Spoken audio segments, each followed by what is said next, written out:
ঘরে কোনো সবজি না থাকার সত্ত্বেও আমি একদমই মিল করে 2-3টা তরকারি রান্না করে ফেললাম। আমার মনে হয় আমার মতন এমন অবস্থা সকল মেয়েরই হয়, যখন স্বামী মাথার ভিতরে একটু বায়ু আসে না, ওই বায়ুটা উঠে তখন কোনো বাজার সাজার করতে যায় না। তো এই কী বলবো, আমারও সেম অবস্থা। দেখো, কোনো তরকারি ঘরে ছিল না, শুধু একটু লাউ। তো এই লাউ এক টুকরা দিয়ে ডালটা রান্না করতেছি। ডাল ফুটে গেছে, তো এখানে ভর্জা লাউগুলো দিয়ে পরিমাণ মতন কাঁচা লঙ্কা, লবণ, হলুদ দিলাম, আর একটু টমেটো সিদ্ধ করে দিলাম। তো বাস, লাউ যখন সিদ্ধ হয়ে আসবে তখন ফোড়নটা দিয়ে দিলাম এখানে সরিষার তেল।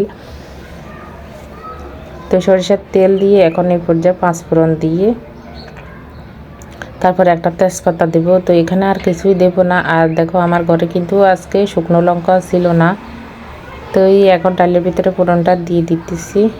তো বন্ধুরা, যদি আমার আজকে এই রেসিপিটা ভালো লাগে তাহলে অবশ্যই আমার পাশে থাকবে, লাইক কমেন্ট শেয়ার করবে। যারা প্রথম ভিডিওটি দেখতেছো তারা অবশ্যই পাশে থাকবে, ফলো করে দিয়ে দেবে আমার চ্যানেলটাকে।